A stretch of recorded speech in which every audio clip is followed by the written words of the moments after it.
Hey guys, this is John, back with another update on the Master versus Many game that we've had ongoing on chess.com for the past few weeks. And in this video, you're going to see the first time that I have to make an original decision. Up till this point, I've been following opening theory, I've been following a few games that I was aware of, but the Many just played a move that I am unaware of, and now I'm truly thinking on my own. And I even postponed making a video for a couple moves because I had a feeling this type of moment would come up very shortly, and I wanted to cue you guys into my thought process. So let's recap what has transpired since the last video. So we left off with white playing queen to c2. I dropped my queen back, making way for the knight to come to c3. The Many replied with c5, striking at my center. I played rook to d1, lining up with black's queen on d8. The Many escaped that pressure with queen c7, which is a good spot for the queen. It also breaks the pin. Black's knight on f6 is no longer pinned. I swung the knight around to c3.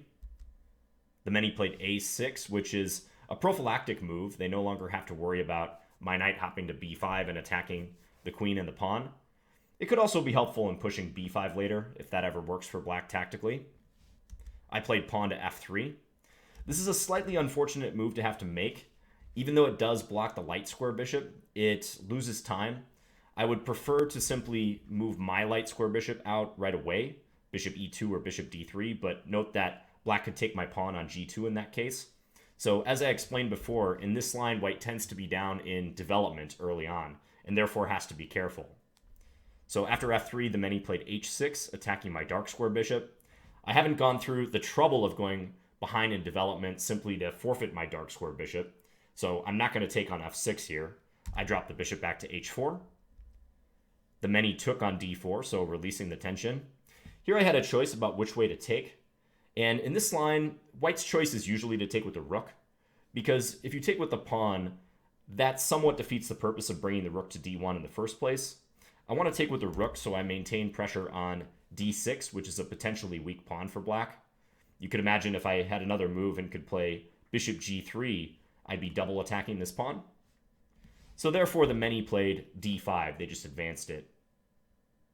And I responded with bishop to g3 anyways. So hitting the queen on c7, trying to make black a bit uncomfortable. And now the Many played a move that is new to me. And you'll get to hear my unfiltered thought process as I try to work through how to respond to it. So I was aware of a few other games where black plays queen to c8 here. So drops the queen one square back, which does kind of block their rooks. They're probably not super happy about having the queen on the back rank. So the move that the Many played, which was e5, makes a lot of sense. So simply blocking the attack on the queen. And I'm going to click into the analysis mode now so we can maybe take a look at some of these possibilities. The first thing I notice after e5 is that black is not truly threatening my rook on d4. Say I were to make some random move, let's say bishop e2 even, a helpful move, just getting ready to castle. Black cannot take on d4 because they would lose their queen on c7. So that's a nice bit of information just to realize here. So that gives me some freedom. Now, black's pawns in the center are pretty strong, d5 and e5. I do feel like I have to address that pretty soon. Before I made this video, just the first thought that popped into my head is maybe I should take the pawn on d5. So pawn takes pawn. If I do that, though, how do you think black would respond? Because it would be unlike the Many, who are pretty strong based on their play so far. It would be unlike them to just give me a pawn for free. So how do you think black's going to reply to that?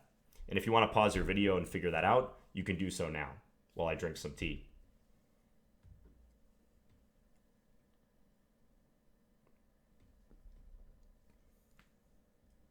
Peppermint tea. Very good. Highly recommended. So if I take that pawn on d5, the Many can recapture, and I would expect them to recapture with the knight. So knight takes d5. Again, black cannot take on d4 for fear of losing their queen. So knight takes d5. And I cannot win a piece because if knight takes knight, I'm going to lose my queen on c2. Obviously bad. Likewise, if rook takes knight, then of course black will respond with bishop takes d5. And again, I can't take on d5. So if I ultimately decide to play c takes d5 here on move 17, it has to be realizing that I'm not going to win a pawn. So let's pursue that variation a little further. So if knight takes d5, we've got these pins going on for both sides. Black is threatening knight takes e3. One move I was wondering about here is if I could play rook to c4. So attacking black's queen and maybe trying to prepare knight takes d5. How would that work if black plays knight takes e3? So trying to fork my queen and my rook. I imagine I take their queen on c7. They take my queen on c2 with check. Let's say I play king to d2. Now black has 3 pieces under attack. Bishop, knight, and the other knight. It doesn't look to me like they can save all of that material. Yeah, like if this knight retreats, we have a choice of which piece to take. That seems to check out tactically for white. So let's just back that up here. C takes d5, knight takes d5, rook c4, attacking the queen. And if black picks up that pawn, they're going to end up at least losing a piece. Yeah, I don't see any way that they don't lose a piece there. So after rook c4, let's try to anticipate what black would do in this case. They could move the queen, probably will move the queen. I doubt they'd want to play knight c5 and put themselves in a pin. So maybe a move like queen to d6, let's say. I still have this issue to attend to on e3, but I feel like I can always cover that pawn. Maybe queen d2 if absolutely necessary, and maybe this is a constructive move too. It puts black in a pin along the d-file. I know my rook looks really strange on this square, but I don't think it's in danger of being trapped. I mean, just to explore one possibility, if this... I was going to say knight e4, attacking the queen and preparing to bring the rook back, but this could be kind of awkward, couldn't it? And then if the rook comes back here, this pawn is loose. But even here, black has a hard time taking that pawn because of this loose knight on d7. So like if something like this, I could probably just grab here. As you can see, the position is opening up a little bit, and because I'm behind in development, I'm trying to be a little bit paranoid about how black can play, how the many can try to punish me for my lack of development. So c takes d5, knight takes d5, rook c4, queen d6. This is just one thread I'm exploring. Knight e4 could be played here as well, if we wanted to, instead of that other move I was proposing, queen d3, or queen d2 rather. So if I can avoid losing something, complete my development, like play my bishop out in castle, I will probably have a small advantage. But yeah, I just want to be precise over these next few moves. So c takes d5, looking like my top move. Is there anything else to consider? Because if I do move the rook away, I know we already established that I don't have to, but let's just say I do play rook d2, then black can simply take the pawn on c4, and they just win a pawn because bishop takes c4, queen takes c4 is a piece down for white.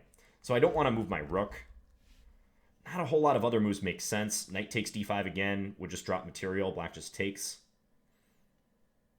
So I think c takes d5 is the way to go, and ultimately what I will play here.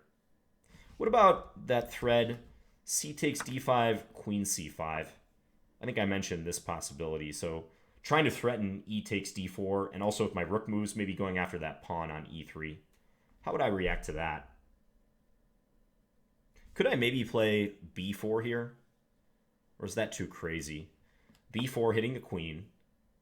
And let's say black plays, I don't know, queen back to c7. Looks kind of odd to play 2 subsequent queen moves, or consecutive queen moves rather. And the only thing black has gained is my knight on c3 is a bit looser. I guess I could play like queen d2 here, or rook c4 again, just attack the queen. Yeah, I doubt black would do this. So I think I'm going to go for this move, c takes d5, and I expect the many to respond with knight takes d5, after which I'll probably strongly consider that rook c4 move I was mentioning, because it seems to work out tactically. There may be other attempts here, like queen d2 seems interesting as well. And if knight takes c3, I have this in-between move, rook takes d7. So I think I'm convinced. I will cast my vote for c takes d5. Let me go back to the actual game. All right, just double checking, doing a little blunder check right before I move. This makes sense even in your tournament games or your standard games and whatnot. Just take a few seconds right before you make your intended move to make sure you're not missing something real obvious. And to me, this move looks clean, so let's play it. All right, the many, it is your move. Just to update you guys on the stats of the game. So we started this on April 1st, and we're now getting towards the end of the month. It's the 26th. And the many has 3,538 players participating. And thank you to everyone who has joined the match so far. And if you want to join the match still, the link is down below in the description. We'd love to have you trying to take me down. So I'll be back again soon with another video, guys. As I said, the game is sharpening up, so maybe expect another video shortly if the position becomes especially interesting. And we'll see how this pans out. All right, guys. Thanks a lot for watching, and I'll talk to you guys later. Bye.